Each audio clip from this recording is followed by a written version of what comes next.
Hello, friends. Welcome to the JAV Show. This is Jorge, This is Viv. and this week we just got a chill podcast for you. What's up, guys? Nothing too much. So the reason why it's chill too is I'm going on vacation soon The again Philippines. to the Philippines, and then we'll be doing two solo podcasts while I'm gone. So that's what you guys will be listening to. This one will come out. This specific podcast will come out the day I come back. Actually, whoa, wait, yeah, I think no. This one will come out the week right before I come back. Yeah, the week right before I come back. So it's just a chill one. We'll go through the motions, and then I have some cool stuff I want to talk about, just random things. Nothing that important. First, we'll just start off with how your week is. I think I can speak for both of us. We're both a little sick. I feel like I've been sick for, I think I said this on the other podcast too, I feel like I've been sick for like almost 2 months now. Yeah, me too. Like December and January. Yeah, actually. And I feel like everyone's sick. It's where everyone's coughing a little or sniffling a little some way, somehow. Yeah. Definitely on the plane ride back from Spain, the whole plane was coughing. So that is my gift to you all. I heard it's this thing called, probably not the actual name of it, but called the 100-day flu. I just read the name off of some Reddit post because somebody was just like, is it just me? Is everyone just always coughing? 100-day flu. Yeah. I mean, there's some. And then people are like, oh yeah, in Vancouver, like in Reddit post, there was someone that was like, oh yeah, in Vancouver, I swear every single person's coughing. Like you go in public transit, you go into a public mall, you'll hear everyone coughing at least once. And if somebody was from Toronto and was like, oh yeah, everyone here is also coughing. Like I know everyone around me has been coughing for a while. And I'm like, hey, that's the same case here too. Yeah, I mean, from this random article, they say it could be like multiple infections. I think it is a lot of like cross mingling. Like maybe there was one that started somewhere else and one that started like opposite sides of the world, and then you get one, and once you recover, the other one kind of comes. But yeah, I mean, it is what it is. I feel like at this point, there's not really like. Do you think we're disrespectful if we like go hang out with people and we're sick? I don't know. Sometimes I feel like that, but I'm like, I feel like everyone's sick though. In some ways, I feel like everyone's sick. But my main thing is that I'm like, I feel like mine isn't. Like I don't feel infectious right now. Or what? Yeah, like I don't know how to explain it. Yeah. It just feels like I have a cough that's just not going away. I do have that sentiment where people might feel like it's disrespectful, but at the same time, I feel like it's like in my opinion, if it's respiratory related, it's almost inevitable. Like you will get it, no matter how much you try to avoid people who are sick. If it's respiratory related, you're gonna get it. Like you might even get it from people who don't even have symptoms, because that's how respiratory ones work, right? They may be less infectious, but I feel like there's still a possibility. It just feels inevitable, in my opinion. I could be wrong about that.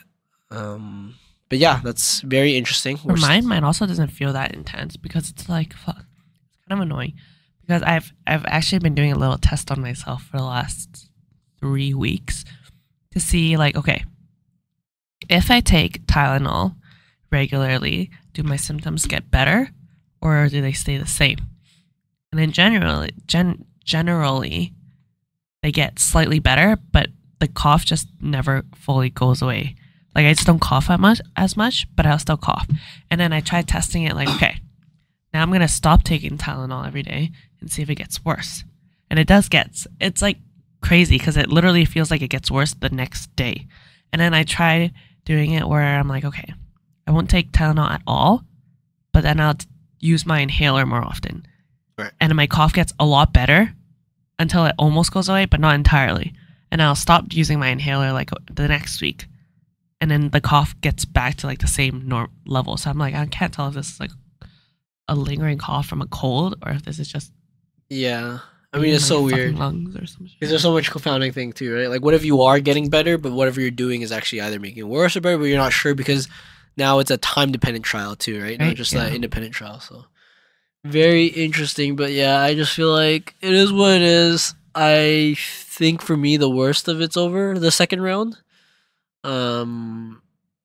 like how I tell, and this might be like completely wrong, but like I'll still have a little bit of like mucus and stuff, but my mucus becomes like completely clear and there's nothing in it, and it's just yeah. And it's like I'm still coughing, but I feel like it's just my body trying to get rid of the rest of the mucus because I know when it's like green or yellow, that's when it's like infections.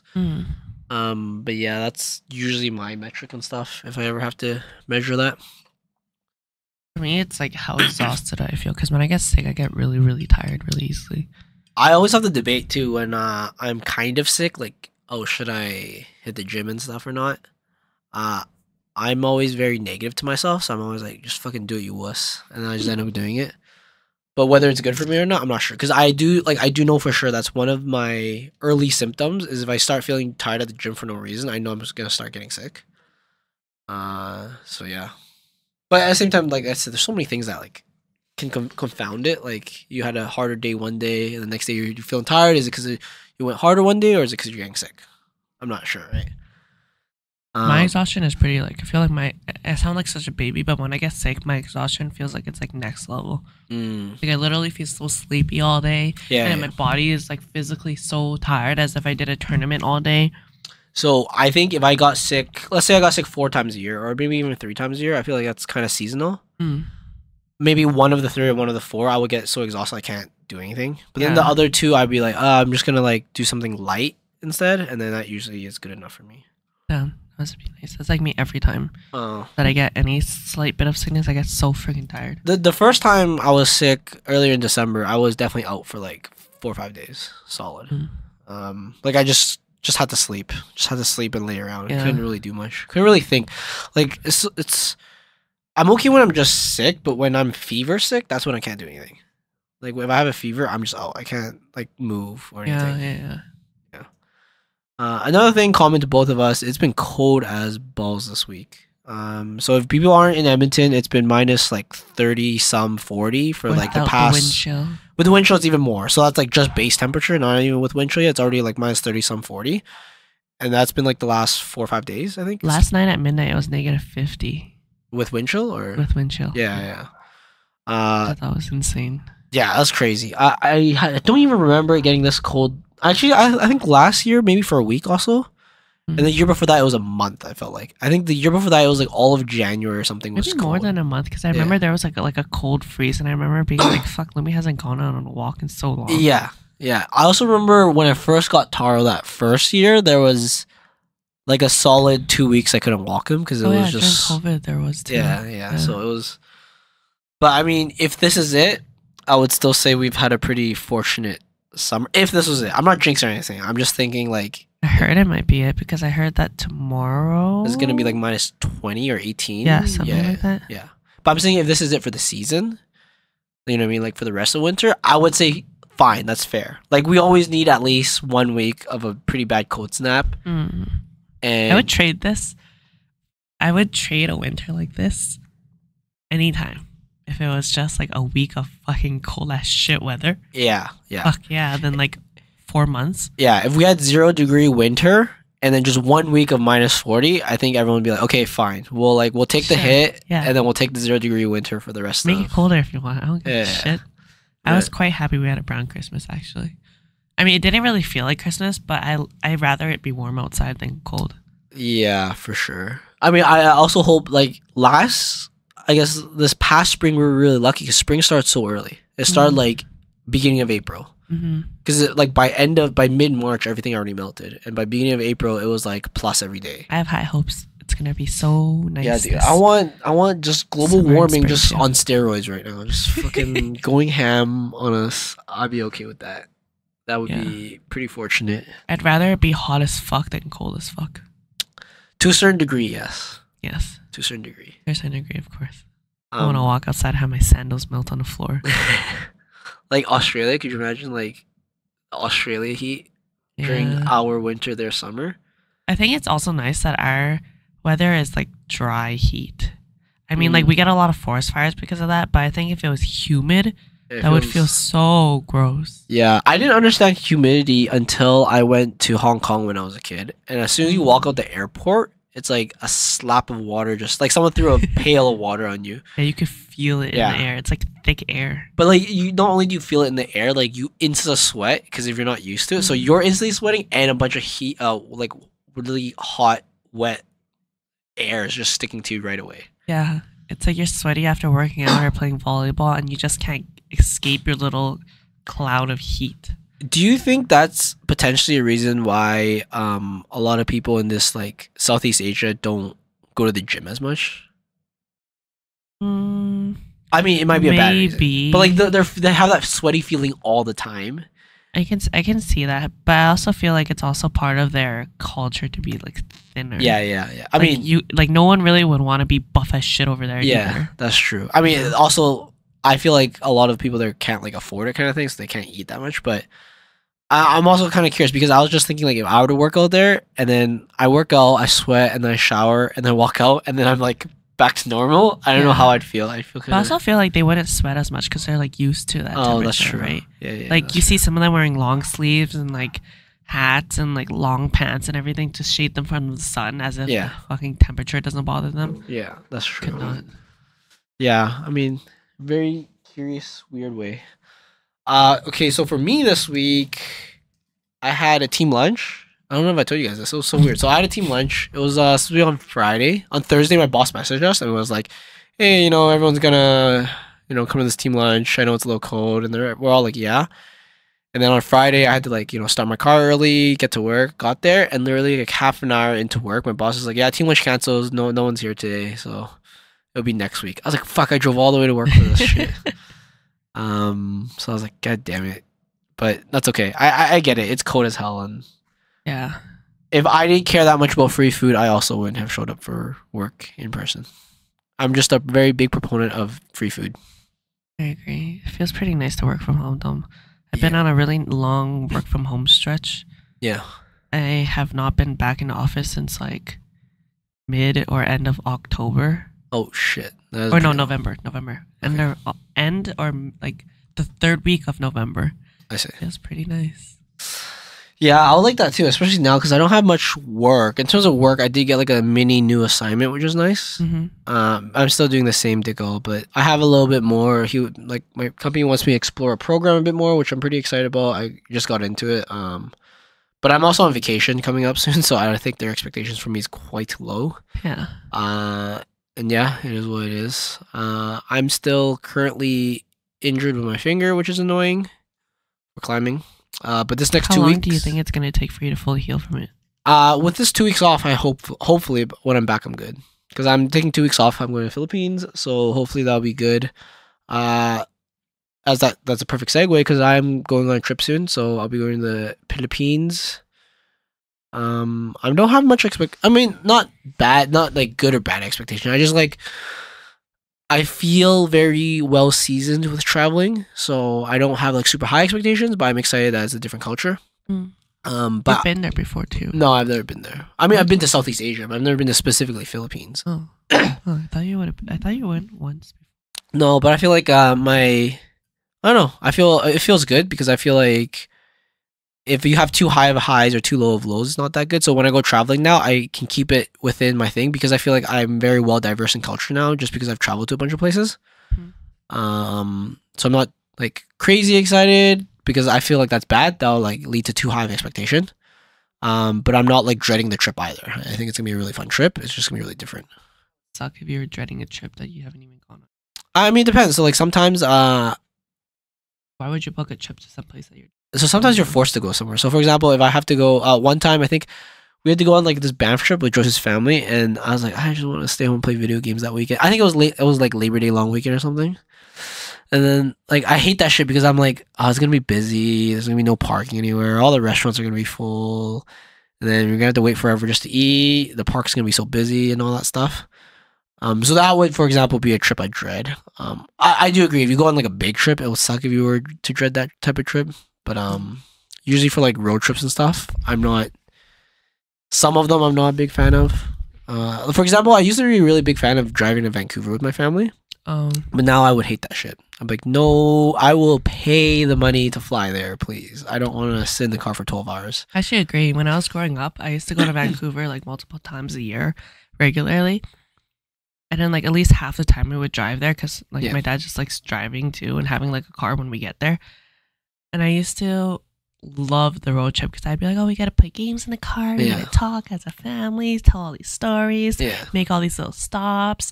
And I used to like going to these like restaurants that we would always make it a habit to like stop at half the way. Yeah. And then like either my mom will pack food or bring sandwiches and we'll sit there and look at the view and just talk and play games. And I used to love that. And I remember one year we didn't drive at all that year, and we just kept going on the plane. Yeah. And I was so sad. I was like, why? Like, we're ruining our tradition. This is so much more fun when we drive. Yeah. But after I grew up and like drove to Vancouver myself a few times, I'm like, fuck, it's not worth it. Yeah. Fucking like 10, 12 hours. Such a long drive. And also like I think everyone should probably, not should, but like it's nice to do at least like once or twice or like try it out. Yeah. Like you do, but you waste so much fucking time, and it's so tiring. Like you do see some cool stuff going there. Like going through the Okanagan Valley is actually kind of cool. Yeah. But like you said, once or twice I think is sufficient to know that shit. Yeah, like driving in the summertime is pretty nice if you do it like once or twice. And I think it can also be really fun to do like a long road trip like that with like people that you're close with. Yeah. That's also an experience in itself. But then overall, I'd rather just take a plane. Yeah, it's just like you literally turn that Vancouver trip to like you could take that same amount of time and fly to like France or fly to like Japan or something like that. Yeah. Right? Your ass hurts and everything. Like it just becomes such a time constraint and stuff. And then I feel like nowadays, I feel like back then it may have been worth it, but nowadays with like gas prices and shit, I don't think so anymore. It's actually cheaper to just fly there. Yeah, I think it's cheaper to fly there and just rent a car than to drive there, pay for all the gas to get there. It's just time and everything too. Yeah, but as a kid, I feel like the concept of time was so different, right? You had so much of it and you just want to spend it with the people you like care about, but now it's like I don't have as much of it, so I want to like maximize my usage of it. Yeah. Yeah, because back then as a kid, especially during summers, like I wouldn't say I was bored summers, but like some summers or some weeks of summers is a little slower and stuff like that, right? So if you had a whole week where you just like hang with your family and like play games and stuff in the car, it feels better than just like being at home, right? But now it's like, oh shit, there's not enough time. Like I feel like right after Christmas season, you have a little bit of lull, and then it just becomes like a bunch of random stuff, and then summer holidays and festivals, and then like passes pretty fast. Yeah, I feel like starting from June, it just older. Like starting at June all the way to December, it's busy in my opinion, with like summer festivals into like Labor Day into like Thanksgiving, Christmas kind of thing. Or no, Thanksgiving, Halloween, and then right into Christmas. I just feel like it just gets so busy. Yeah. But I think it's pretty crazy too when you think about it, because like for us, we're experiencing getting like older for the first time in a way, and realizing how different time seems to pass now and how much faster time seems to pass. But like when we compare our experience to when we were kids, time seems to pass by like a lot slower and seem like you have so much more time. But I think what's crazy is that when we were younger and time seemed to pass by so slowly, it was probably passing by really fucking fast for our parents. Yeah. And then for the same experiences, it probably passed by like so quickly for them, but it felt like forever for us. Yeah. Yeah. I mean, so one thought experiment I've always I've been thinking about lately is one of our friends just like, not to shit on them or anything, but like, oh, you know, Jorge, you go on all these trips in a year. It's very exciting. Not a lot of people do that, right? But I actually thought about it, and I actually thought like, okay, if you only go on 2 or 3 trips a year, which I even think 3 trips for the average people is actually a lot. In 10 years, you'll go on 30 trips, okay? But say probably a third of that, or maybe even half of that, you always want to go back to a place you've been before. Yeah. Say like, you know, I want to go back to Hong Kong or Japan or Korea or something like that, right? So that means technically in 10 years, you only have maybe 15 new places you might see, maybe. And that's even before getting kids. Once you get kids, none of this math counts anymore, right? So then I really thought about it. I was like, if people actually want to see the world, like they really got to start like pretty soon, and they got to keep going all the time if they truly want to see the world, right? And I agree, like not everyone wants to, or maybe some people only want to see a subset of the world, right? Yeah. So I kind of thought about that, and I was like, yeah, very interesting math. Like if you only go on like, say like, to be honest, like maybe 2 trips a year, and half or a third of that is returning trips to the same place you've been, in 10 years you're only gonna see 10 new places. That's so true. And that's like kind of interesting, because like that's 10 years is a long time technically, right? Or like it may feel like a long time. Technically though. Yeah. Because what if in the same trip you go to like multiple places? Yeah. They're right beside each other. Yeah, but then like you won't, I'm not saying you won't count that, but like if I went to like, you know, Italy and Greece or something, yeah, I've been to 2 different places, but it's kind of like same region, right? Mm. But again, it goes back to if you truly want to see the world, you really got to start soon, and you got to go to a lot of different places to really see it all, right? It's pretty true. I think I would want to go to visit every continent, but Africa right now. Damn, you're racist. But yeah, no, like I do want to experience everything at least once.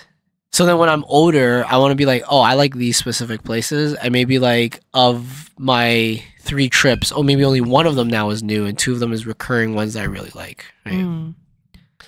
What's a place that you'd constantly go back to right now? It's kind of hard. So I feel like living in Edmonton sucks for that. Or living in North America itself sucks for that because you're kind of isolated to like very similar culture. So there's not a lot of different cultures around us. So to go back all the time, it's kind of tough because the easy answer would be like maybe somewhere in the States, but then it may or may not be fun. Like Hawaii would be kind of fun every time, but it'd be kind of expensive. Yeah. Like if I have to think about recurring trips and somewhere I really liked, I would really like going to South Korea. That was really fun. But going back constantly, I'm not sure because South Korea itself has already changed so much since I've been there. I kind of think of this as a little graph thing. So like places that we go to is fun for certain reasons. And one reason is like stuff there is really cheap. Like food there is really cheap. For example, it's a really good reason to go, in my opinion. It's like such a cool experience, right? But as people explore that place gets more and more popular and then it gets more and more expensive, right? Yeah. Like Thailand's probably a lot more expensive than when I first went and probably more expensive than the other time I went too, right? Not crazy expensive, but it's going to progressively get there, right? Yeah. So then I think when I get older, that stuff will change, right? Like maybe somewhere else will be the new Korea of the world, right? So I'm not too sure. I think the safe bet would be like, say, somewhere in Europe because it's all interconnected and very easy to visit.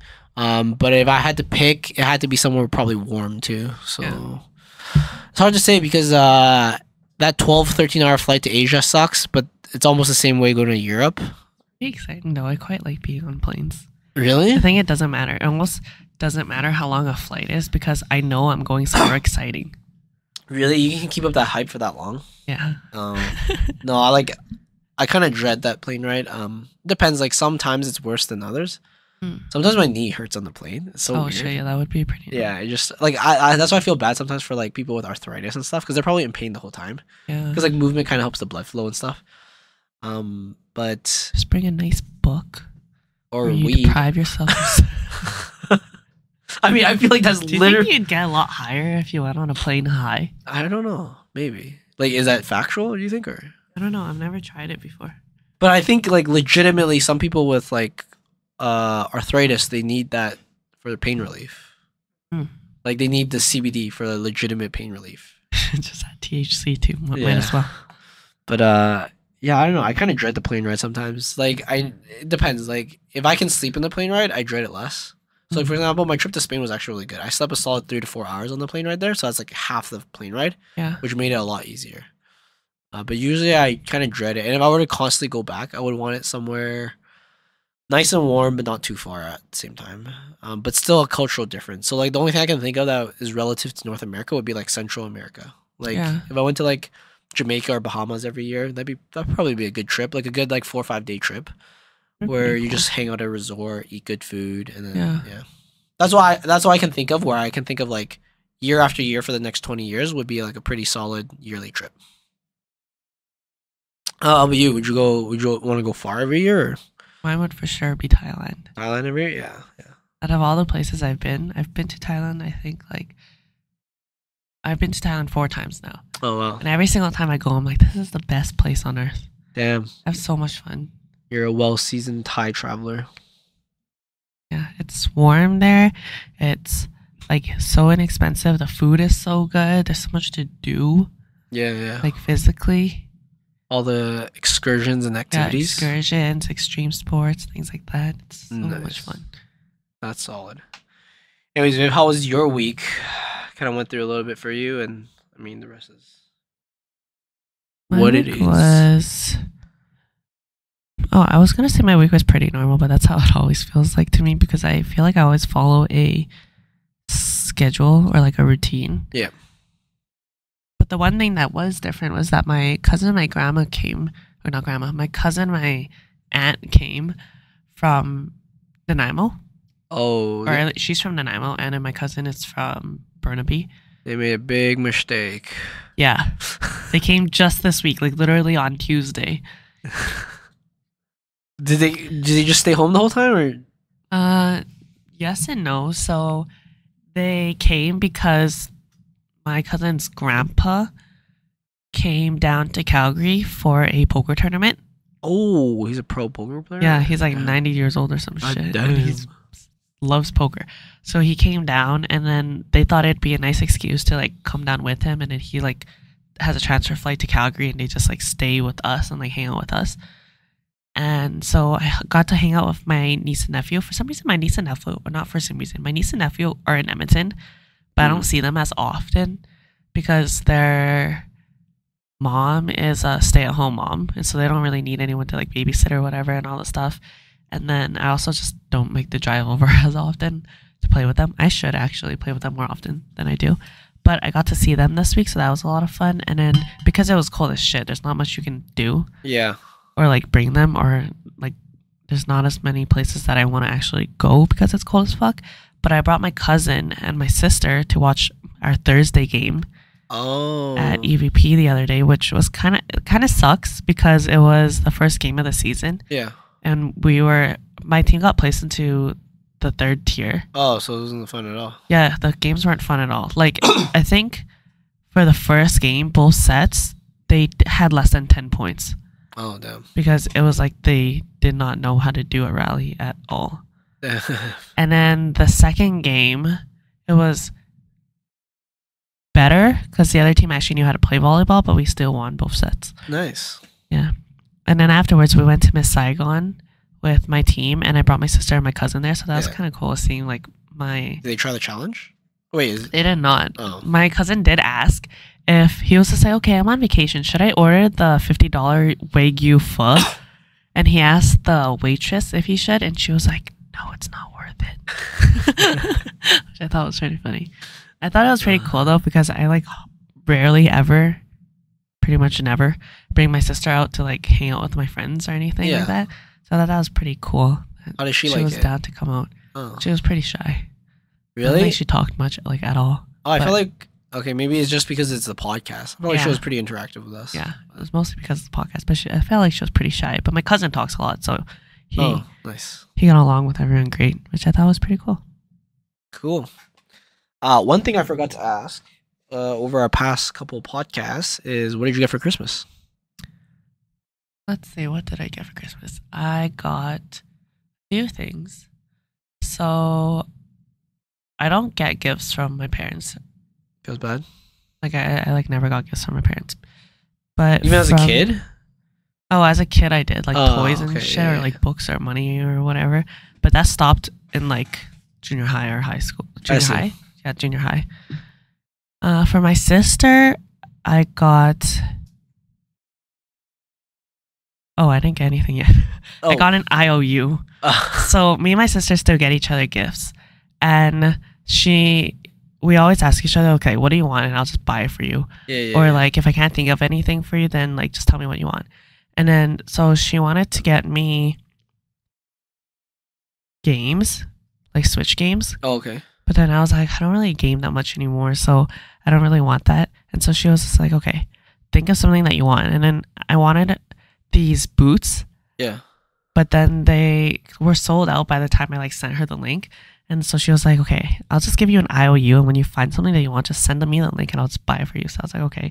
But there's nothing that I want right now, because typically, aside from that, I usually just buy it if I want it, right?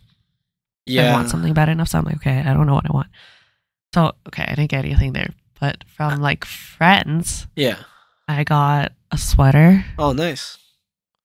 I got a pillowcase, like a silk pillowcase. Yeah, I hate those. Really? Why? So maybe I don't have. They're a game changer. I don't. Maybe I don't have the right ones, but they just don't feel as good. I like the normal ones better. Really? They just don't feel as good on my face. It just feels weird. Oh my god! But they're so good for your skin. Yeah, and your I know. And everything. Yeah, that's what I was told. But like, you don't like the texture or something? Yeah, I don't like the texture. Like, it's like kind of slippery. Oh yeah. Yeah, I don't really like that. I mean, maybe I need like a higher quality version, but yeah. Well, I got some socks. I got skincare. I got a sweater. Oh, not like a knit sweater from one of my other friends. Right. I got a bracelet. And you fill up your closet. Yeah, I guess so. And I got earrings. And some friends got me like baked goods and things like that, which I thought was pretty nice. Oh, that's solid. Yeah. And I think that would be it. Oh, nice. And money from like my grandparents, but yeah. So, what did you get? For me, my parents always just give me money. They just like, I think they don't even put it in like a Lacey anymore. They just like give me cash. They're just like, here, we don't give you. Yeah, my parents would literally just like e-transfer me on Chinese New Year's. Yeah, I mean, okay, no, Chinese New Year's, they are still traditional where they give me the red pocket. But like Christmas now, they just hand me cash, which is weird because like I pretty much just spend that cash on them or whatever I get. Yeah, so it's just like whatever. And then me and my siblings, we promised not to get each other anything this year because they just said just get stuff for the kids and stuff. Mm-hmm. But my sister got me shit because she obviously doesn't like to follow the rules that we set out. Wow. But she just got me some Christmas shirts and like some underwears and stuff. So nice. Joyce got me that plaid jacket I'm wearing a lot now. I really like it. Oh, I was going to ask if that was new. Yeah, she got it for me. She was like, when I looked at it and I opened it, I was like, holy shit, this is me. Like, this is the definition of me. Like, if you were to put my style, it's me. But it's red and it's very like non-logo, plain, and just like a lot of pockets and just what I like, right?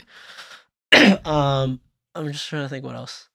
There was from Secret Santa, I got the hand blender. So that was with my family. Oh, nice. With Fred. Fuck, I forgot about Secret Santa stuff. Yeah, I forgot what I got for the other Secret Santa. I think whatever I got for the other Secret Santa, I just gave it to Joyce because I think we planned that. So like, I usually always end up taking my own gift because I'm a pro at Secret Santa, or not Secret Santa, at White Elephant. Mm-hmm. And I think this year for that one, I planned to get something for Joyce, which is the water floss thing. Mm-hmm. So I wanted to get that. I got that and just gave it to her. Oh, I was so confused why that was yours because I was trying to guess which present was yours when we were doing this Secret Santa thing. Yeah. And I was just like, that water pick can't be yours because you have a water pick. So why would you want another one? Yeah. So this is kind of a thing where within my volleyball group of friends, they always try to steal my gift because they always know that I got something I want and only I want, which is ridiculous because they don't even want whatever it is. They just don't want me to have it. It's worth. I have a pasta machine now because of that. Yeah, Viv has a pasta roller because of that. I literally had to buy one like 3 months after because I really wanted it. It was during COVID too, so it was like the perfect time to make pasta and stuff. And now Viv just stole it from me during Christmas. Yeah, and then I also got that screwdriver on your right there. Right. That was pretty cool. And then I think Joyce got me some other stuff too. I don't remember it all, but yeah, it was cool. In all, I was really, really happy about that plaid jacket. Mm-hmm. It was, she got me a vegetable cleaver, like a nice knife. Oh, it was pretty good. I've been using it a bit. But still, that jacket was like a surprise too. Like she didn't like. Usually we tell each other what we want and we just get it. Like I don't know, we're kind of simple like that. Like I just tell her what I want. I mean, if it works, because I'm very particular. Like there's very specific things I want. And that goes the same with my siblings now. Like with my siblings, I don't even want them to guess. They'll just straight up tell me what I want. Like they'll just ask me what I want, and I'll tell them exactly what I want. It's pretty much like my siblings too, or my sister. Like I just have wish lists, and then me and my sister share the same Amazon account. So then she just like buys stuff off that, or I buy stuff off hers, or I tell her exactly which one I want, and she'll just we'll just buy for each other. Yeah, and then usually for the kids, I'll just get them something nice. I think for my sister, she just had some baby stuff she wanted, so I bought it for her. And then so was my and then my other niece, I think I just gave her money. Yeah. Because like sometimes I don't know what my brother needs for her daughter, so then I just give him money so he can buy whatever he wants, right? But yeah, I just want to ask what you got for gifts. It's pretty cool. Speaking of Secret Santa, I forgot to say that I also got books. I got quite a few books this year. Oh yeah? So that was pretty nice. Do you still want to borrow that Jade book? Yes. Oh, you can But borrow it now. I have No? one book that I need to finish reading right now, Oh, and then I'll read that one after. I'm pretty sad right now because I'm almost done Game of Thrones, and George R. fucking Martin has still not released the next one. I know it's worse for other people because they've been waiting for a decade, Yeah. and I'm just starting my wait. But you know, We should slow down the reading because that waiting period will suck. yeah, it's too late. I'm literally on like the last, like I'm on the epilogue of the book. Oh, damn, okay. So It's too late. there's nothing left. Yeah. Yeah. So I'm just debating on what my next book is. I think it's gonna be the Red Rising series because I already have it downloaded, Ah. or the Expanse. I think that's the one Oh, I've heard of my brother recommended that one. One or the other. I'm not too sure. Actually, one thing I'm pretty kind of not that excited, but there's a new TV series. Actually, I'm not sure how new, but I think it's on Apple TV. It's called A Silo. Mhm. It's pretty much like a kind of post-apocalyptic silo. Everyone lives in a silo type of thing. Oh, cool. It's a series, and it's actually a book I've already read. Oh. But I think the book series is like 4 books long, and I only read the first 2, and I kind of got bored of it because then after the first 2, I was like, oh, it's just another post-apocalyptic. Everyone lives in the same thing, not sure about the environment outside and stuff like that.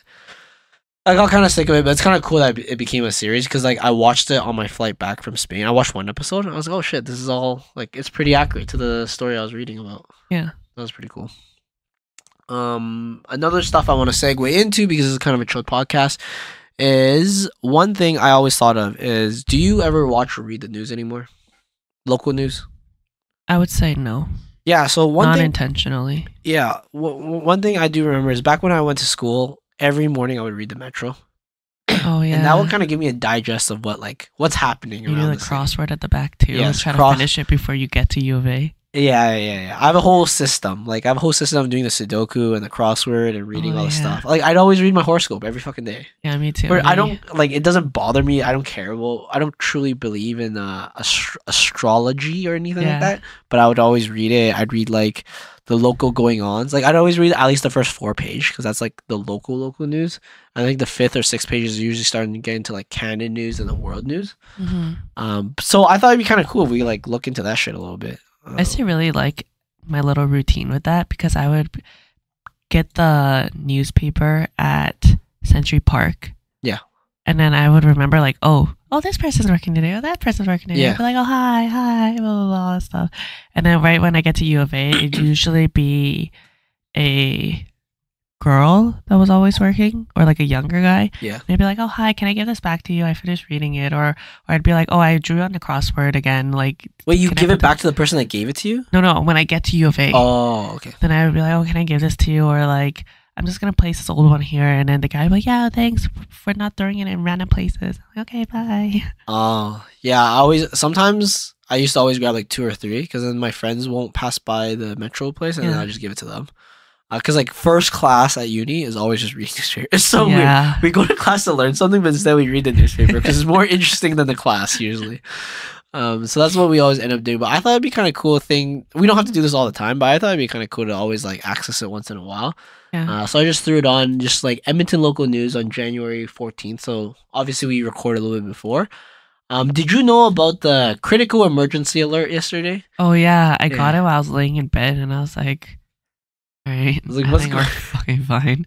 I was like, well, I hope my power doesn't go I was out. just like, fuck, I'm going to be so fucked if our power goes out. I hope that just doesn't happen in my Yeah. area. In my head, the whole time, I was like, I ain't turning off shit. Yeah, because I was laying in bed because I was so fucking cold. Yeah. And I had like a hoodie and like sweatpants and everything on. And I was like, Yeah. the heat fucking dies right now. I'm going to be so upset. Yeah. Yeah, pretty much. I was like, I ain't turning shit off, so. And I started thinking about like, okay, if the heat goes off, I'm going to go over to this person's house or this person's house because I'm not staying this cold. Yeah, exactly. So yeah, I just have the global news open. I used to always watch global news when I was a kid. Like literally Yeah. before I go on the bus to The school. girl and the guy was on, right? I don't Yeah. remember their names. Shane Gannum was one of them. I remember. What? And then the other guy I don't know. And then I remember the No. weather guy was Mike Sobel. What? These names don't ring a bell. Really? Okay, here, I'll show you a picture. There was of a girl with like short blonde hair. Yes. Mike Sobel was the weatherman. Okay, yeah. And then Shane Gannum was the anchor. This guy was the anchor of Global News back when I was a kid. Wait, can you look up all the other anchors? Global News anchor. Edmonton morning. I mean, it's different now. Okay, Mike Sobel is still the weather guy. Oh, Vinesh Pratap was always there. I don't remember Vinesh. Do you remember the old white guy that always does finances? Oh yes, I do.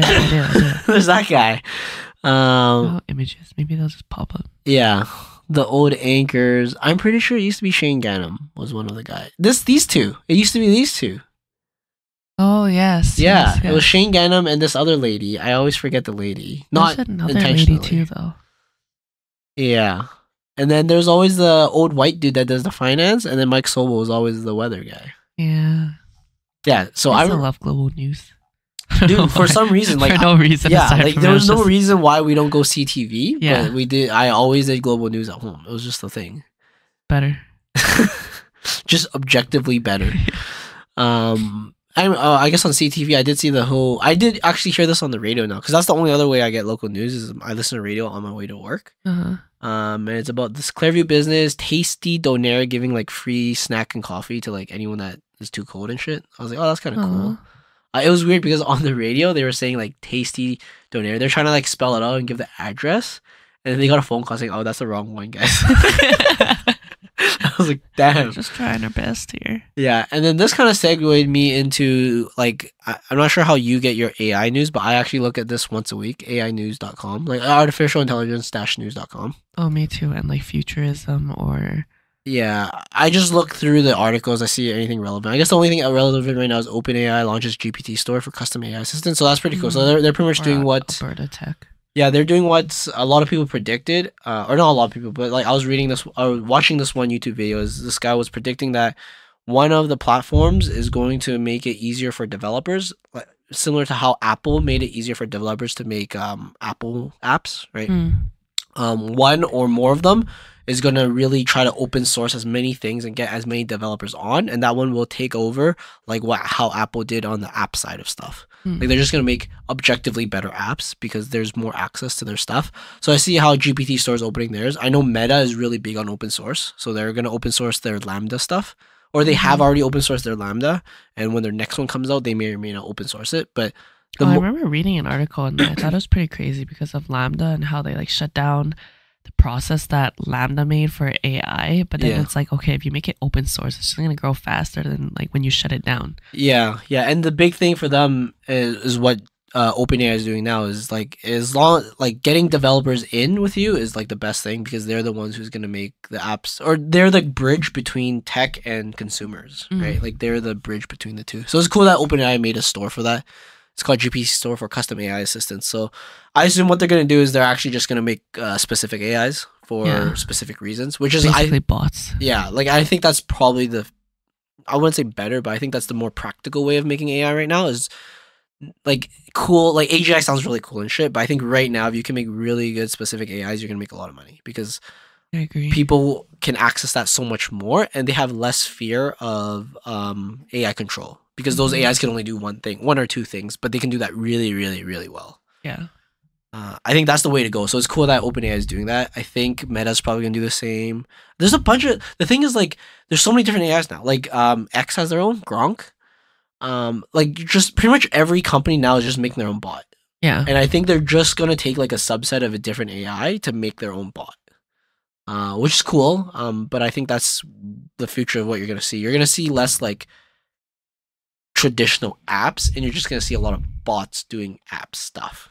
I think so too. So it's cool. It's the start, and it's cool like how people are predicting this stuff. It's cool because like now you know who to listen to or who not to listen to, and see how well their prediction actually worked out, right? Yeah, this is definitely.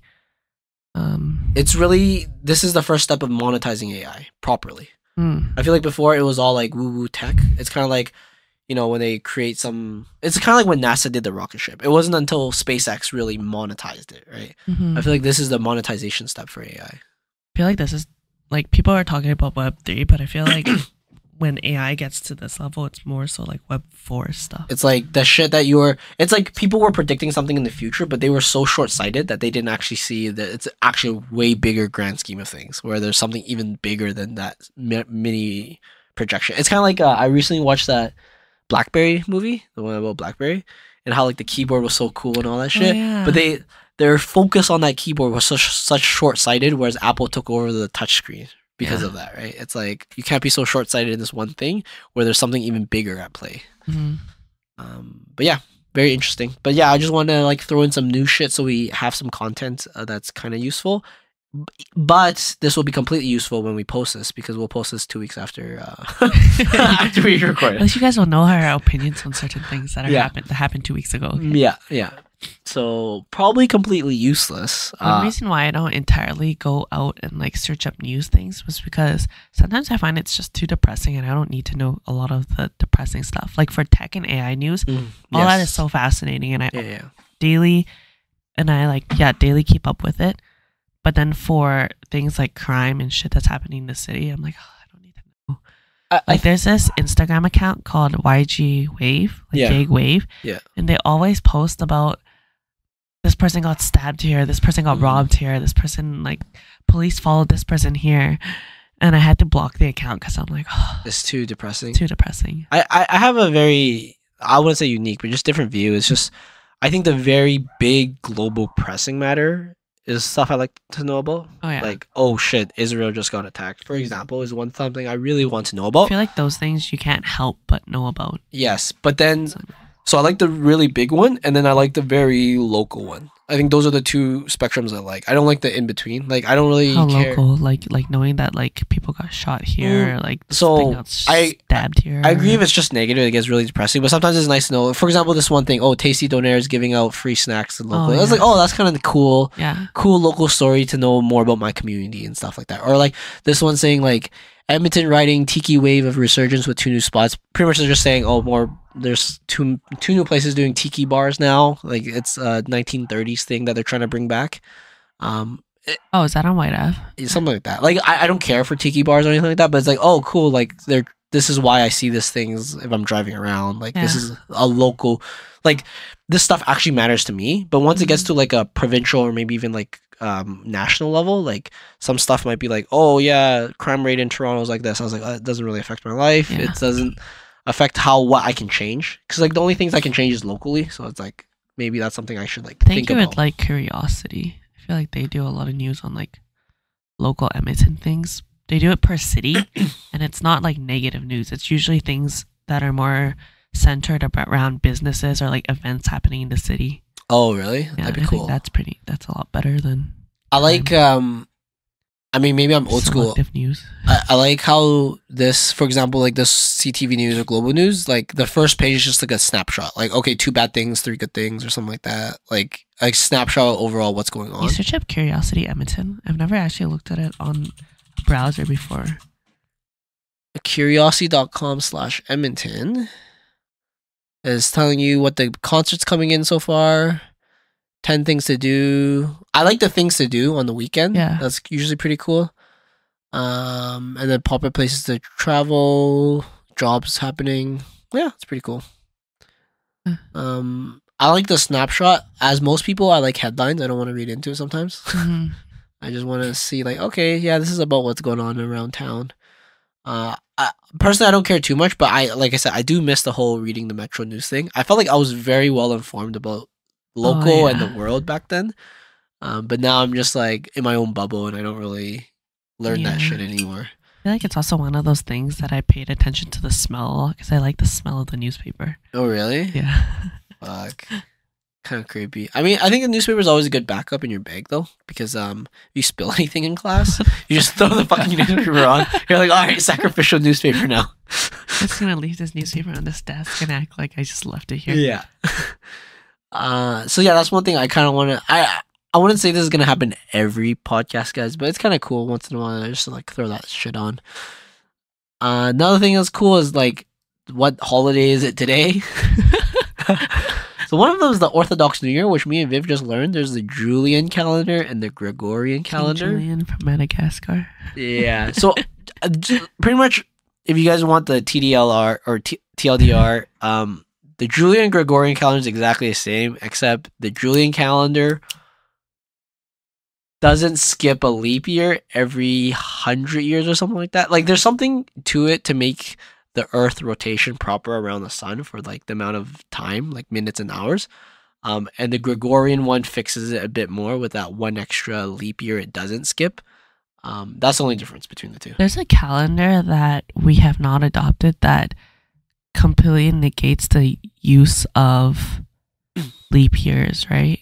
And like leap years and daylight savings and stuff. Like it's a more accurate calendar than the one that we have now, so that we don't need to do like leap years or any of that shit. But the only way would be like there would be like a half day one of the years, right? Or every year there's like a quarter day. It's like the days are slightly shorter. Yeah. I don't think that's happening. I don't think you can convince people to go away from the 24-hour clock though. But anyways, the reason why I'm saying that is that there's an Orthodox New Year that is only celebrated on the Julian calendar. It's something weird. But anyways, today, January 14th, is the Orthodox New Year.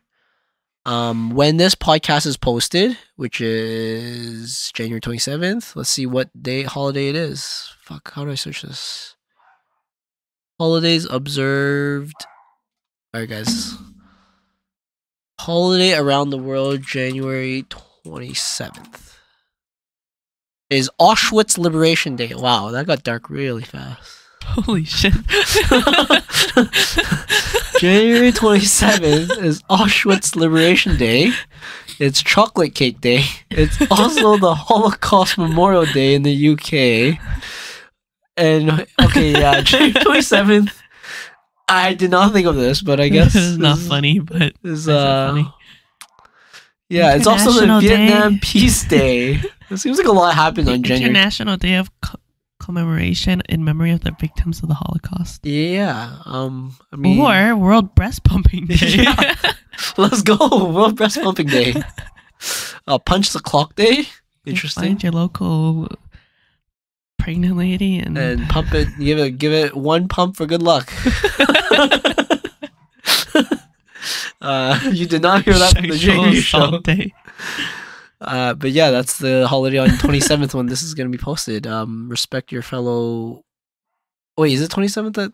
Yeah, it'll be 27th when this is posted. Yeah, respect your fellow Jewish people, I guess. Yeah. That's all I can really say. And then the last one I want to... other than that, it's the what is today is like the random holidays too. On the 14th, it's the National Dress Up Your Pet Day. I guess it's national, so it's only in Canada maybe. Or maybe this is a US site, so I'm not sure. It's also Feast of the Ass Day.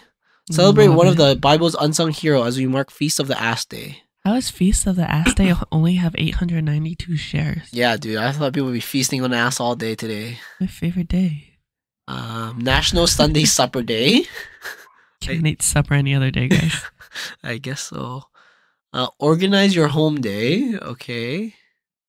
What else is there? Unknown Citizens Day in the Philippines.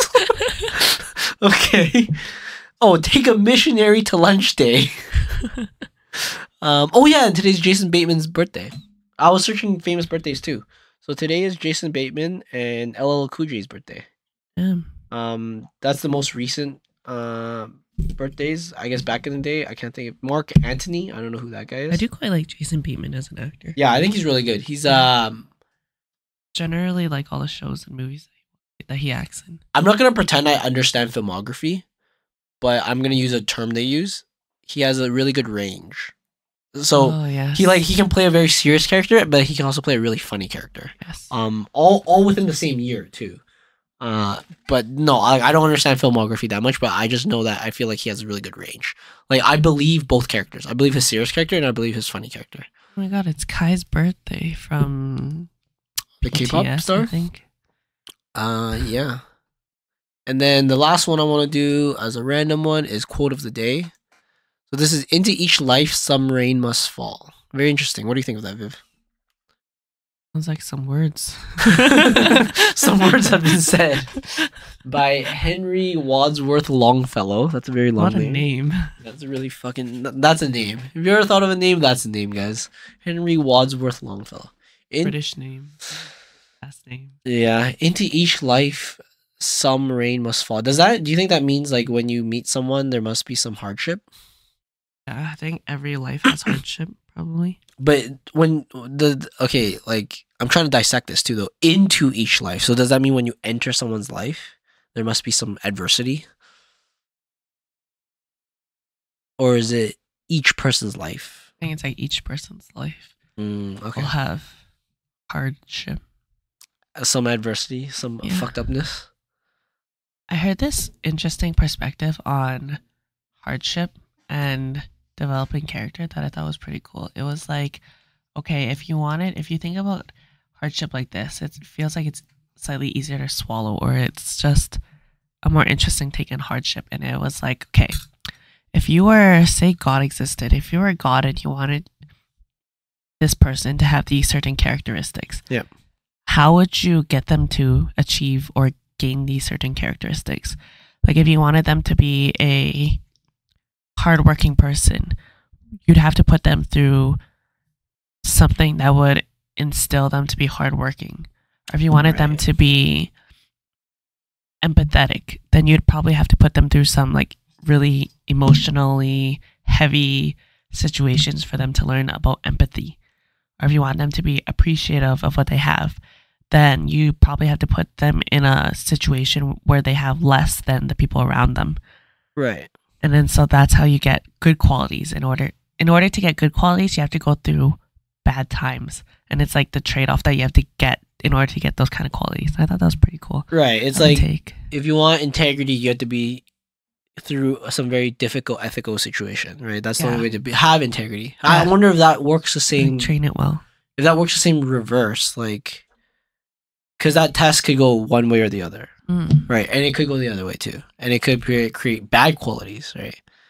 Because it's like if you have, okay, this sounds mean, but I feel like this happens a lot, especially with immigrants. Is that if you want people with a scarcity mentality, you have to make them go through a time where they're always in scarcity. Then they have that scarcity mentality where they're very selfish and they just want, not scarcity mentality as in they're selfish, but like they think of life as a zero-sum game where it's like your gain is someone else's loss, so therefore their person's loss is your gain, or that there's never enough. Yeah, but then what creates that is a long duration or period of scarcity, right? And I feel like a lot of people struggling goes through that. So when they come out of it, they want, some of them get to the point where they think, you know, they're a bit more selfish and stuff like that, and they believe in the zero-sum game. Whereas others, they go through that and they see the joy of the world and they see how, you know, everyone can gain from that, right? Yeah, that's true. It's a fine balance. Yeah, I mean, it won't be easy playing God. I wouldn't do much. I would let evolution take its place. If God was a thing and I had that superpower, I would at the very least, like this is something that made me not so much believe or be more apathetic than not. Or agnostic than not, was that like it feels so unfair to have a baby be born into this world and be sick as fuck. Yeah. Or have like people be born into situations that are so unfair, just completely unfair. Like you're just born to suffer. Yeah. And I'm like, what the fuck? Well, it's like, I'm not sure this is true, but I feel like this may be for some, is that when you see like child labor and shit like that, I think the people there would like question, is there God? Because what God would do this? Yeah, right? Exactly. It's like what God would allow this to happen, right? Would not smite the people who are doing harm to these children, right? Yeah, exactly. Or so sometimes when things are just completely unfair and like bad people get treated or get like better lives or get treated better, it's like what the fuck? Yeah. I agree. I think it's tough. I think the best way to do is just let evolution take its place. Unfortunately, unfortunately, I do also believe in like the simulation theory. I think it's a thing. I do also think it's a thing. I do think we are potentially in a simulation, or if not, we will create the first simulation. Either or. Do you believe in coincidences then? Everything's a simulation. Oh, interesting. So like maybe. No, yeah, I still think so. I think everything's a simulation, but it's still a probabilistic simulation. So like, it's a simulation that this will probably happen, but there's a chance it won't. Do you remember from Everything Everywhere All at Once? You know how you do the very unprobabilistic thing and you jump into a different dimension and all that shit? It's not exactly like that, what I believe, but what I'm saying is like, I do believe everything is probabilistic. Is that even though it's a simulation, and this is similar to all simulations, like, there's still probability of something not happening or something happening. It's just the higher chance you have everything happening at near 100% that you have a very accurate simulation, right? How would you feel if you continuously had a whole bunch of like coincidences happen? Like the least probable scenario was always something that happened like frequently in your life? I'd buy a lottery ticket probably. Oh, really? Yeah, I'd probably buy a lottery ticket. I'd test it out a little bit. I'd be like, all right, fine. If this is gonna happen, let's see if it's gonna happen. And then I don't know. I would just think I do, even though I don't believe in a god, I do believe in fate. So I still feel like, for example, I felt like it was fate for me and you to meet each other. Yeah. Like, I feel like there was as much of, you know, opportunity and all that stuff and like coincidence and stuff. I feel like it was just fate. It was fate that I met the people I meet. And it's a very weird thing to explain. It's like really hard to explain that. It's like, no, I don't believe in there's a God still, but I still believe that, you know, for some reason our paths had to intersect. I believe in that too. Yeah. Like, yeah, it's weird because even though I don't believe in God, I still believe there's something not like a higher power, I would say, but that would just be like fate intertwining and shit. Yeah, I get what you mean. Kind of like, in some ways, what is going to happen has already been like decided in some ways, but also not. I don't know how to explain it. Yeah, like what I think is like the chances of me meeting you was probably like a 95% probabilistic thing. So like there's still a 5% probability that I never meet you. We never start this podcast. But I felt like it was fate, and there's still a chance that it didn't happen, but it just happened, right? So I don't know. It's weird too because like I can't explain it. I know a lot of people who are very religious. Or okay, I know people who are either very religious or very not religious always like explanation for things, but I feel like 80 or 90% of the population kind of lives in the middle, where they're like, we believe it a little bit, but we still believe the other side a little bit too, right? Or we're not like completely devoted to one thing or the other. Like, or not completely negating the chance that this part could be true. Yeah, and it's really like, you know, what science can't explain, you fall to religion, right? Yeah. And then we also understand that some of religion is just story too. But yeah, no, that's very interesting. Do you believe, like, I guess you believe the same thing kind of thing? Mostly. I think that it seems like, there's some things that are like somewhere written in. Like the Twin Towers had to fall.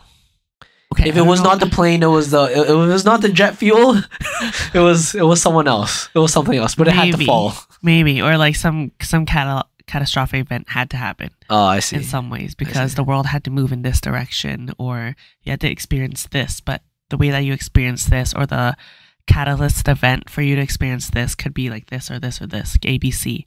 Yeah. But then eventually you'll still go down this path, or this general path, or whatever. Very interesting, because I remember reading in a book, it's like, if that didn't happen, all these other things would happen, which would have been worse. So it's like, what we have right now is the better of the worst, possibly. Or also, if that didn't happen, another catastrophe may have happened to replace that. Yeah. So like, it was bound, like that day was bound for a catastrophic event. It was just one or the other kind of thing. Very interesting, yeah. I think overall, though, my belief is that you generally within your control to like make whatever happened in your life happen. Yeah. Like the general direction and shit like that. There's I think I said this before, but there's a book that I read from Stephen King. Forgot the name. Oh, it's 1963. That's JFK's assassination. But it's very interesting because how the book works is that the guy goes back in time, and when he tries to change something, if it's something small, like he buys a Coke instead of a Sprite or something like that, right? Zero effects. But if he tries to prevent someone from dying, coincidence would happen to prevent him from preventing that. So, for example, if you were to drive over to tell someone that, he would get a flat, right? Just by chance, he would get a flat. And then all of a sudden, there'd be traffic jam, or then all of a sudden, there's all these things that happen, right? I heard this is called the burnt toast theory. Oh, is that what it's called? That's cool, because I feel like like in a sci-fi world, that feels very probable. Yeah. Right? It feels like that's something in a sci-fi world would probably happen, is that if you tried to go and fuck with shit, it's gonna like fate, let's just say, not specific God, will try to prevent you from going and doing that thing that has already been written in stone, kind of thing. So. It's like, like the burnt toast theory is, okay, if one day you're making a piece of toast and you happen to burn your toast and you're like, oh, I was just gonna make this toast before I headed out the house. Now I need to take like an extra 2 minutes to like remake this piece of toast. Yeah. And perhaps because you spent that 2 minutes making that piece of toast, you didn't get in a car accident that you would have gotten into if you left the house 2 minutes earlier or something like that. Like there's always a reason for everything. Very, very interesting. I like pondering about that sometimes because it's kind of cool. It's kind of like for example, when something bad happens to me, it's like, oh, if I left a minute earlier, a minute later, that bad thing may or may not have happened, right? And you kind of like think of that too, right? Yeah. But I feel like you always think about it in the bad sense. You never really think about it in a good sense, or very rarely you think of a good sense. I think about it in a good sense most of the time, I feel. So it's like if you, for example, see someone exactly there at that exact time, it's like, oh, if I left a minute earlier or a minute later, I wouldn't have seen that person. Oh, yeah. Like I don't really think of it. I don't think of those good things in that way very often, right? I think my general conclusion for things, like if I experience something crazy and like negative or something like that, it's usually like, oh well, this is a nice lesson that I'm gonna learn. Yeah. Or this is a crazy story I can tell now. I feel like when I was younger, I always was like kept pondering about the possibility of the others, but as I grew up, it's more like I just accept the fate and just accept it and see how to move forward. Yeah, I think so too. All right, we got a little bit of time left. We got about like half an hour left. Let's I want to save this other question I was gonna talk about to maybe our solo podcast, and let's talk about this one. What is I think we're gonna go with this one. So what is the difference between falling in love and being in love? This is a table topics question. So we like to grab these table topics questions when we don't have much that we want to talk about. We just want to like ponder about random stuff. To me, what do you want to start? What is the difference between falling in love and being in love? I feel like one is the first step and one is a step where you maintain. Yeah, I think like it sounds weird, but like one is like a verb and the other one is like doing something and one is like the status quo in my opinion. Like being. Yeah, like I think for example, falling in love, it's active form in some ways. It's also I think it's like learning. So like when you meet someone, 100% sure you're not gonna love everything about them. Yes. But to love them, you must love all of them. So like it's kind of weird, right? It's a contradictory. You're like guaranteed you won't love everything about them, but to truly love them, you have to love all of them. I agree. Right? So then you have to love something you don't love, but then I feel like that's the act of falling in love, is loving something you may not love, which is the traits that you may not love about them, but you love them as a whole. Oh, really? I was gonna classify it like the opposite way. Oh, okay. Like I was gonna say being in love is when you actually accept a person as a whole. Okay. Like their negative traits and their good traits. Okay. Whereas falling in love is when you only look at their positive traits. Oh, okay. Yeah. I see that. The way too. that I see it is that like it seems like when you're falling in love, it's either at the beginning stages of a relationship or whatever it be. When you like experience something nice or experience something good or you learn something good about the other person and you can actively feel yourself being more like committed or just falling more in love with whatever traits that you're seeing. But it's not usually like, oh, you have a fight and then you're like, oh, I fall more in love with this person. Or you find out that you guys disagree on something and you're like, oh, I fall more in love with this person. Or you go through some turbulent times. Like in the actual turbulent time itself, I don't feel like you'd be like, oh, I'm falling so much more in love. But if you're in love, like being in love with the person, then you've already like kind of accepted their negative traits as a whole. Or you're like, okay, this is like another argument, but like I know we're gonna get through this because ABC, blah blah, all that stuff. Like it's more solid to be in love than to fall in love, I feel. I see. Yeah, no, I literally thought of it completely opposite. I thought of like, this is how I think of it. If you think about timeline progression, like when you first meet someone, I wouldn't say fall in love, you like them, etc., etc. But then when you fall in love, you start to realize that. For me, you start to realize that there are parts of them you may not like, but you have to love them as a whole, the good and the bad all taken together. That's my thought process of falling in love. And then being in love is like a constant state of not needing to fall for that anymore. You're not even thinking about that anymore. You're just enjoying that presence. Yes. That's what I mean, as in it's like learning about them, their bads and their goods. Versus being in love, you're already there. Yeah. It's like when I thought it was like falling in love is the action of. So I think whenever you fall in love with someone, this is purely of like human to human interaction, or maybe even sometimes human to animal, but mainly like sentient to sentient being. you have to almost change yourself a little bit. Not like the core of who you are, but you have to change your thought and your thought process a little bit to truly fall in love with them. And then the act of being in love with them is like your presence with them just brings joy without any explanation or action required. That's how I think of it. Obviously, this question is open-ended. Like, we can think of it in two totally different but two completely correct ways too, right?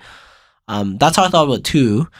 And I actually think about, when I say sentient ascending being, it could also be different from like me loving, for example, cheese. So like when I fall in love with cheese, I learn all the intricacies of it and how difficult it may become. And then when I'm being in love with it, I just enjoy it. I just enjoy. Suddenly Swiss cheese is so much more attractive. Yeah. But like when I'm being in love with something non-sentient, it's like I don't even have to think about the enjoyment of it. I just enjoy it, if that makes sense. So it's like, okay, let's take cheese out. Falling in love with volleyball, it would be like learning how complex and difficult the sport is and how unique it is and how different it is from every other sport. Like, why do you fall in love with volleyball compared to hockey? Well, it's just a different sport, and these are the intricacies of why I love it, right? Yeah. And then being in love with it is like being in the action of it and just enjoying the moment of it, not having to think about all those intricacies now, just enjoying the action. That's my thought process, right? Yeah. Like, I guess maybe I generalized it to both sentient and non-sentient when I thought of the question too. Yeah. Oh, cool. I didn't even think of non-sentient things. Yeah, because like, I mean, sorry, there's an order for me. It's like humans, and then there's like animals, like my dog. Like, Yeah. I love my dog, and I love him almost just as much as any human, but Yeah. I still understand the connections of humans is different from a human and an animal. My dog is like exact same level as my family. Oh, really? Taro is, but at the same time, like, if you put a gun to my head and be like, your sister, your dog, I'm like, well, you know, like, my sister. Just take me instead. Yeah.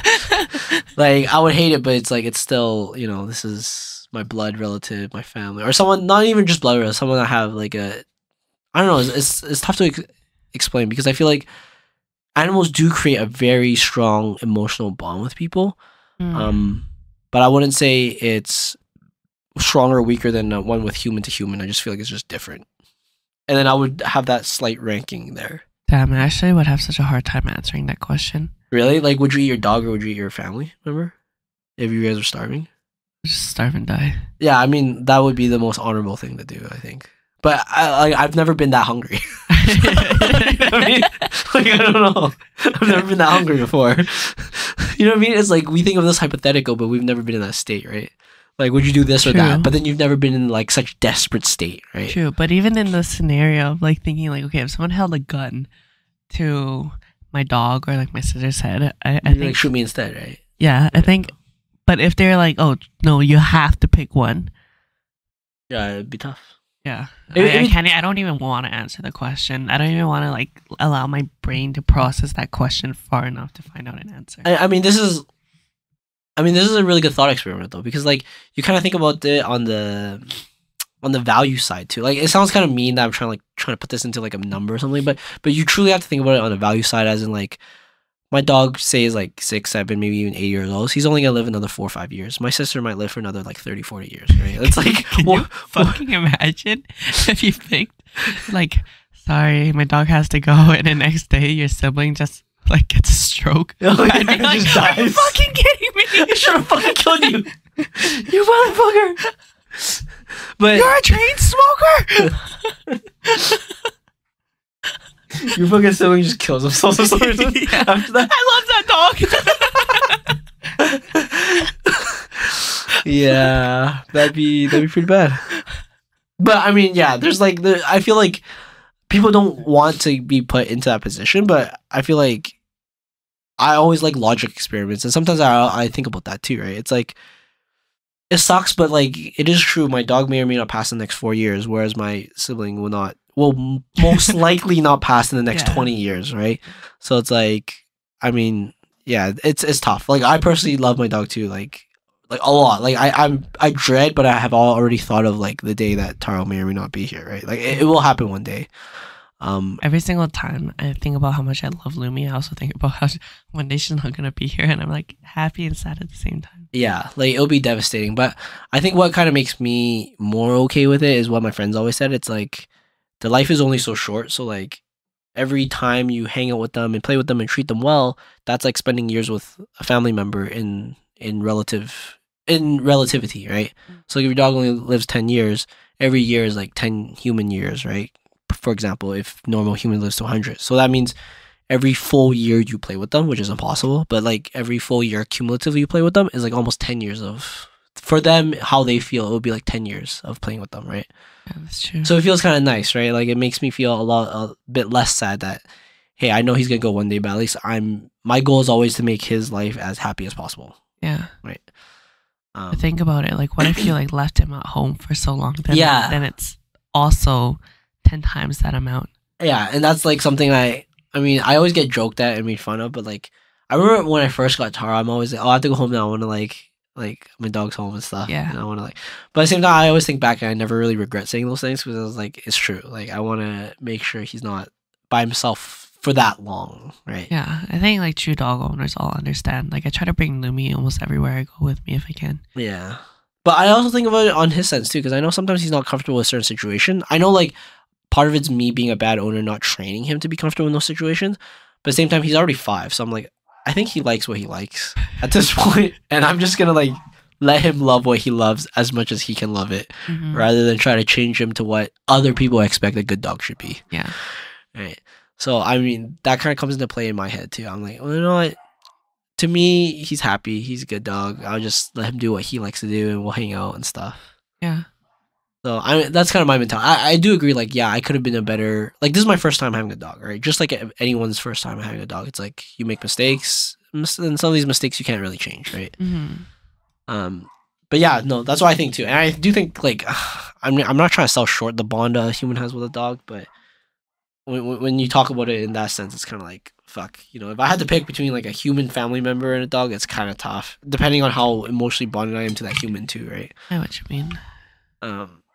But yeah, anyways, the act of the different, that's what I think of difference, falling in love, being in love. I think yours is just the same too. When you're saying like falling in love is like a very beginning steps of a relationship. Yeah, and it feels more active to fall in love. Like it's like I feel like even after you've been dating someone or been with someone for years, or you really have gotten to know them, you can still experience falling in love. Yeah. Yeah. But I think being in love is more like a state of being. Yeah. Or like a lifestyle and like a routine that you guys have. Yeah. I think the biggest thing for me is like falling in love is it's more habitual. Yeah, like so for me it's like actively changing myself a little bit to love, because like I said, you have to love all of it, right? Yeah. I feel like loving the good parts is easy. It's easy peasy. You can love the good parts any day, all day, and that's too easy. But like loving all of it, even with the bad parts, is like an act of me saying like, okay, I have to change my perception or a part of me, a part of my mentality to love all of what this is. Yes, right? And that's true love. Yeah, and that's why I think it's like it's a lot of hard work and it's important, but I think that's the action of finally loving someone and stuff. I agree. That's pretty cool. When's the last time you fell in love with anything, sentient, non-sentient, whatever it might be? It might be yogurt, it might be fucking Lumi, it might be anything, right? Actually, okay, let's go to that question after. When's the first time you knew you fell in love with your dog? The first time, I would say probably like okay. Before I tell my story, when I first got Lumi, I actually didn't really like her. I actually was like, fuck, this is a mistake. Because I wasn't the one who initiated the idea to get a dog. And I just thought, okay, yeah, sure, it's a cute thing that we could do. I can like take on the responsibility and all that stuff. And that's fine. This could be fun. But then within the first week, I also had 2 dogs in the beginning. So within the first week, I was like, this is too much fucking work. I actually absolutely hate this. I've lost so much sleep this week. This is not fucking worth it. Yeah. All they do is fucking cry and break things and chew on things. Oh my God, it's not worth it. And then eventually, because of how much of a change I had to put in my schedule, I like hated it in the beginning because I was like, oh, this is such a mistake of an idea. This is too much responsibility. It's too much time constraints. I have to always make sure I can't leave the house for like more than 2 hours because they're this age, this many months. Okay, she can hold her bladder for this long. Okay, that means I have to be home around this time, or like I have to make sure I'm always around this time. Blah blah, all that stuff. It just felt like a nuisance at first. Yeah, yeah, complete nuisance. And then whenever she like shat somewhere, or like peed somewhere, or like she ripped up another carpet, or she chewed up this other wire. We can't even replace this thing. You had to buy a whole new electronic or whatever because they don't sell the replacement wires for this. I would look at her and I'd be like, you are so fucking annoying. Oh my God. And it just got so annoying. Or like chew holes in my clothes or like in my new shoes or whatever. And it was so annoying. And then I remember one day, this was probably like a month later, when I was just so tired and I was waiting for Lumi to go to sleep. And I was just I was still trying to crate train her at this point.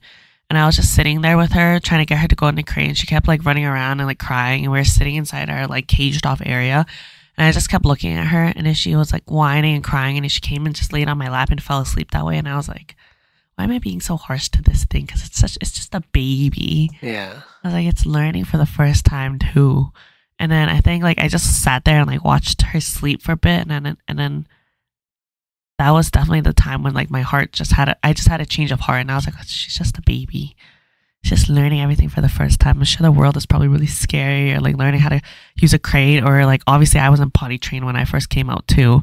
And I was like, okay, I need to have a lot more empathy for this thing. And then my love for Lumi grew like fucking crazy. Now I can't imagine my life without her. Yeah. I think that's relatively similar to me. Like the first week was chaos. It's like you get zero sleep. He's crying all the time. Which make like when you think like it makes sense. Like you just ripped him from his mother's arms. Like, where the fuck am I? I'm in this new house. Like he's so used to like sleeping with his siblings and mothers and stuff, and then all of a sudden you just take him away. And then I don't think I have a specific story attached to it. I think it was just like, I'm pretty sure it was like 2 or 3 months in. I was like, he is so delicate. He must be protected, and I love him so much, kind of thing. And I think that was when I was like, okay, yeah, like this is. I actually think I didn't realize how much you could love him until like probably like 6 months in. But like I think like after the first 3 months, I knew like, okay, I love this thing, this animal, right? And it wasn't until 6 months in I was like, wow, like I never knew my love could progress that much with something for like it's so different than like loving another human. Yeah. So I don't even know how to explain it. Like for me as a first time dog owner, it's like, wow, this is a very different thing. Kind of like your child. Exactly, right? I think it must be like probably like, because like I don't know, I actually feel like crate training is kind of shit. Everyone, all the vets, like, yeah, you should do it for all these reasons.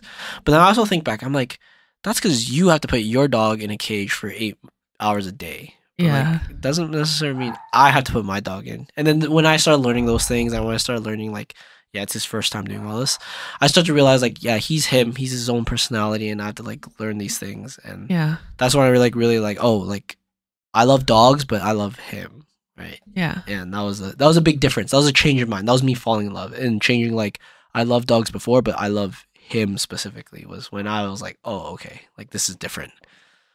And yeah, it's good. I like it. I think every prospective parent should just get a dog first. I agree. Just test it out, you know? It's pretty stressful. Stressful as fuck in the beginning. But that's also weird when you look back, because now when I look back, I'm like, I would do it again. I would, 100%. 100% do it again, because I like miss that phase now. Yeah. Like I would be excited to get another dog. Yeah. Because I feel like I've learned so much that I can like tune things so well for this new dog to make it as easy of a transition, like make it less stressful for both me and the dog. Right? I agree. I actually asked my other parents recently. They're like, no, we don't want a dog. I was like, God damn. I mean, I understand. It's their house, their rules kind of thing. Yeah. But if I ever got my own place and stuff and I had Taro still, I'd be like, I'm definitely getting another dog. Oh, yeah, me too. 100%. Yeah. But knowing and being at home, I understand. It's like, okay, this is my parents' place. I have to respect it. I have to respect what they think and stuff. Yeah. Right? It's a weird question. Same question. But like, when's the last time you knew you loved your parents? I would say sorry, not last, the first time. I mean, first or last, I guess. Well, whatever story you want to tell.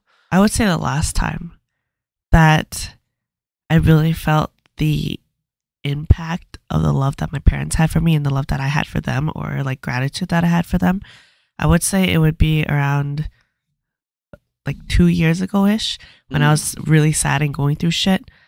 Like all throughout my life, I always tried to not cry in front of people because I just don't like it when people, I feel like when you cry in front of people, there's a sense of like sympathy that they show you.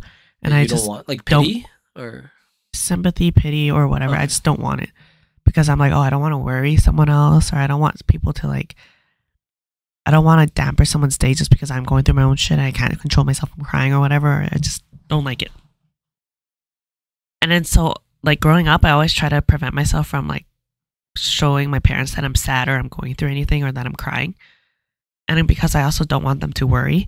But then like 2 years ago when I was going through shit and I was really depressed, I remember there's this one time when I just did not care because it was like one of the lower points of that time. And I was just like laying on the kitchen floor, like bawling my eyes out. I didn't really care like who heard me or who saw or anything like that. Yeah. And then my whole family, like my parents and my sister came down and they all like surrounded me. And then like I held on to my mom while I like cried in her lap. Literally, I felt like a child. I felt like a baby again.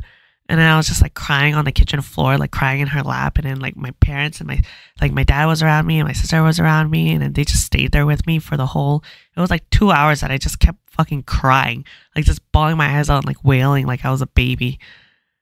And then after that, they just like sat around me and just kept like talking to me and saying all these things that they love about me and like how much they're there for me and all that stuff.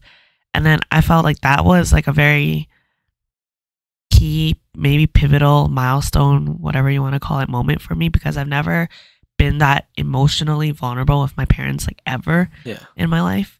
And I've never felt that like, oh, they're like actually fully here for me in that way. Like I feel like my dad isn't a traditional parent growing up, like a traditional Asian parent. Like I heard I love you all the time. I got hugs all the time. Yeah. And I heard like good job, I'm proud of you, all that shit all the time growing up. But then I felt like this was like a like completely different in that way because like when I was growing up, I used to cry a lot actually. My dad would always be there for me and we would have like talks and stuff like that because I used to cry about like anything that I'd be worried about. But then to have my mom also be there and do that, and then my sister also do that, because growing up, I always acted like the older sister, so I would be there for her. Yeah. And then I would just have a strong face in front of her, so she was never really like there for me in that way. But then to have my mom and my sister and my dad do that for me, I was like, man, I feel so much love and like all that's for them. So I feel like that was the last time that I felt like, okay, I really like it redefined the depth of the love that I have for my parents and my family. Yeah. That's so nice. I feel like my parents are like the traditional Asian parents. Yeah. So like my dad was like won't really ever talk about that stuff or ever really like say I love you or anything stuff like that. Like, but I always knew it. Yeah, yeah. And then my mom would be like the traditional, maybe not traditional, but like the nagging mom love. The like she loves you, but she nags you about stuff because she loves you, right? Yes. She's like, go wear a jacket when you go out, it's cold, or like make sure you do this time and stuff like that. I mean, I've always been appreciative of them because they always gave me the freedom I needed to do whatever I wanted. I think the last time I really felt it was either during my, I want to say it's been a while. I think maybe during my graduation too, because I felt like I knew they were proud of me without them needing to say it. Because I know they won't really say it. It's just the Asian parent way. But I knew they were proud that, hey, I'm not as bad as it may have turned out otherwise, right? And then other than that, I don't know. Like I think sometimes when I'm at my loneliest in life, I always appreciate when they like are willing to just hang out.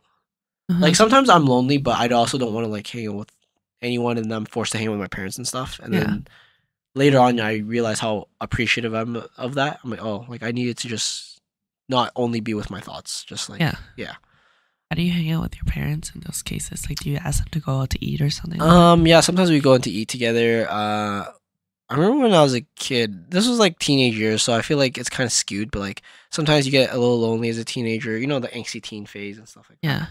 Yeah. So I was really appreciative when we went to Body Worlds together because I really wanted to see the museum, but none of my friends wanted to go and shit and all that stuff. So they went with me, and that was really cool. That was the one where they sliced up the human, you see brains, and you see the inside of it all. I thought that was really cool. That was a really cool experience because one, like, it was as cool, if not even cooler, than how I imagined it would have been. Yes. And then two, I got to like show my parents that stuff because they probably would never go if I didn't convince them to go with me and stuff.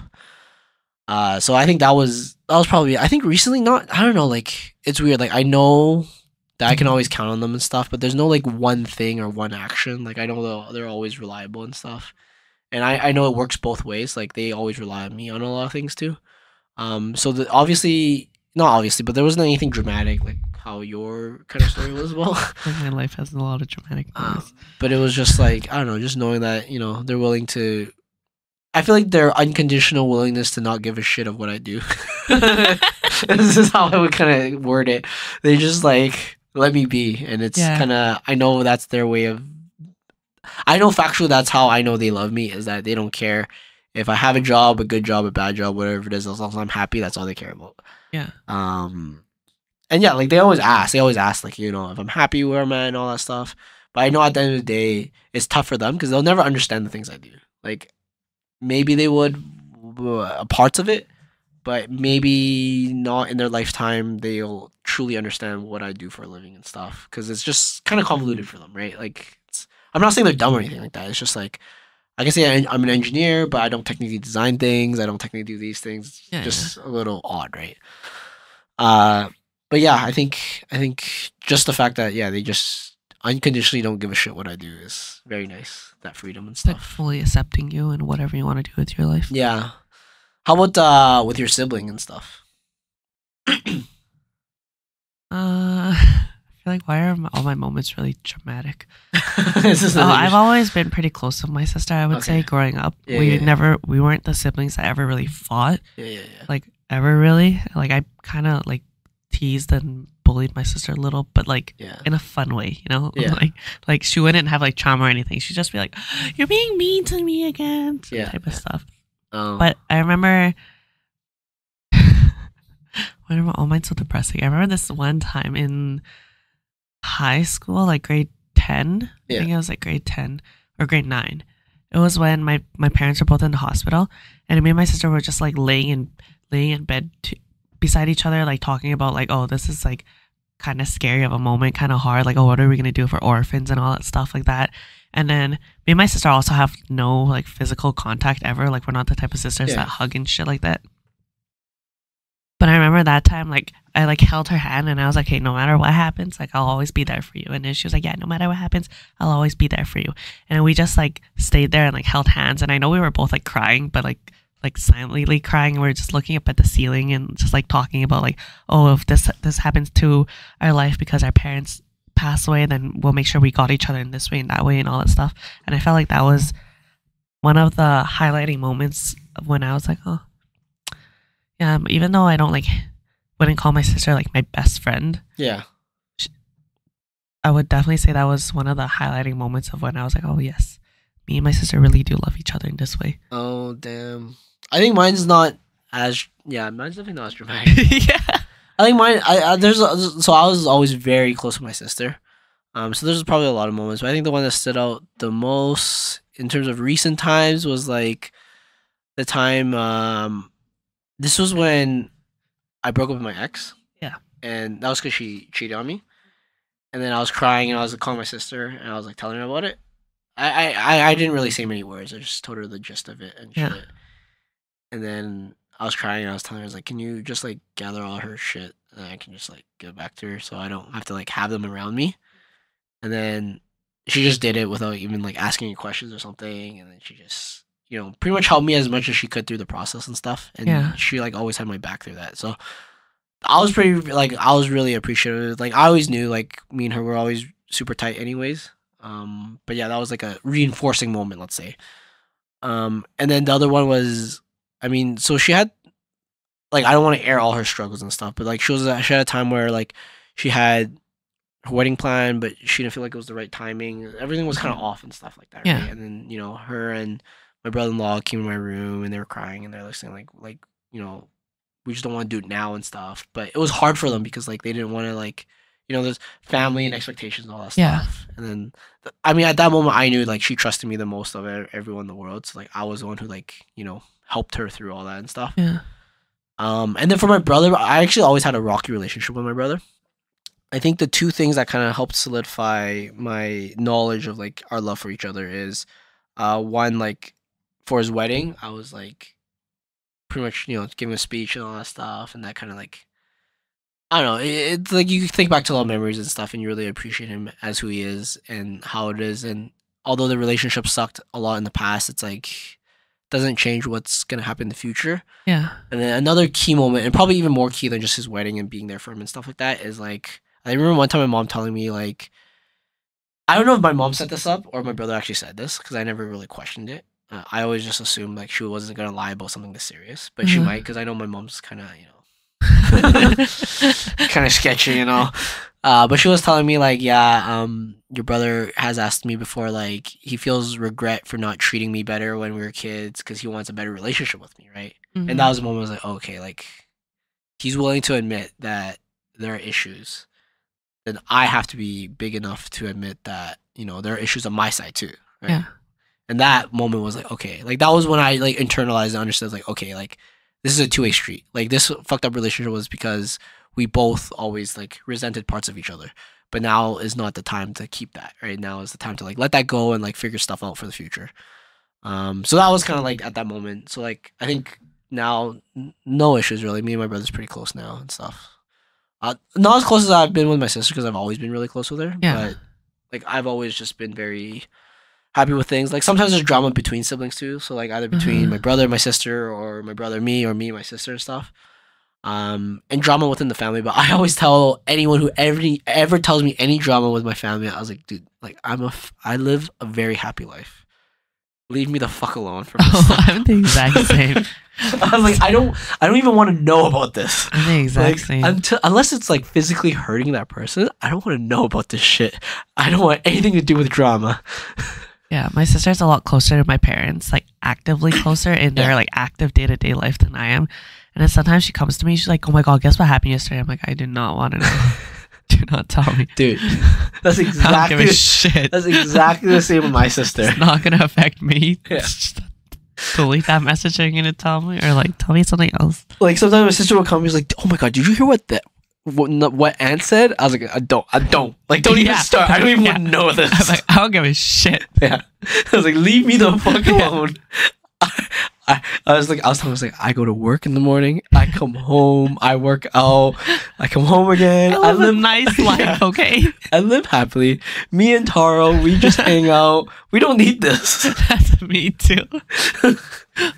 Or my sister one day would be like, so you notice how mom and dad haven't been talking? I'm like, what? I have no idea, bro. Yeah. I don't fucking care. Yeah, my sister will always tell me that. She'd be like, oh my God, I hate whatever for doing this. I was like, I don't know. I don't care. I don't know. Like the answer's no. The answer's I don't care. Yeah.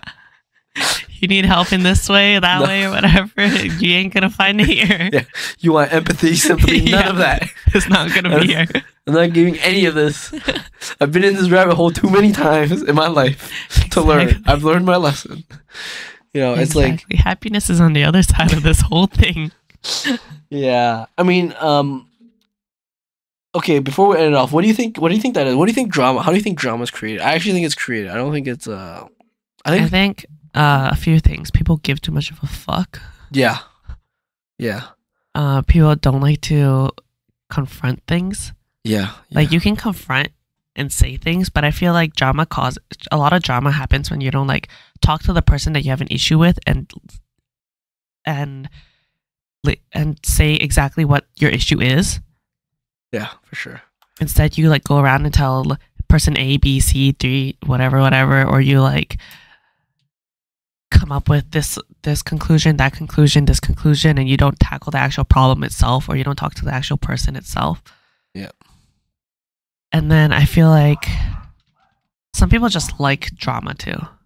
Yeah. I do know some people that just like drama, so they like to like feed into the less likely scenario or not give someone the benefit of the doubt, or like they'd rather have drama than solutions. 100%. Girls with drama are probably more exciting to date. Probably. There's just more going on. There's just shit. Yeah, there's just fires life to is put out. More exciting, or there's just less boring. Fire to put out all the time. Probably. Yeah. And with compared to girls without drama, is just what do you do today? My fucking job. Right? Like what do you mean? I went to work, I worked out, and I went home. Right? But I feel like girls with drama is always something, right? Yeah. I think, for my opinion, it boils down to two things. Number one is pride. I think pride is like the cause of most drama, and the second one is boredom. I think when people are too bored, they just start shit. Yeah. I just feel like that's it, right? Yeah. And I'm like, bro, even if you don't like drama, then you would find ways to like solve issues, or like just put a wall between issues. Like, you don't have to agree with somebody if they have an issue with you. Just like lay it down there. Like, oh, you don't agree with me, I don't agree with you. Okay, that's fine. Yeah. But then there's some people that are like, you don't agree with me, or they just just continuously feed into it. Yeah. Like I said, I think the big thing one is obviously pride. Like, when people have egos, they're not willing to say what they want. Like, when you say what you mean, I think it resolves a lot of things. Yeah. Like when you directly say it.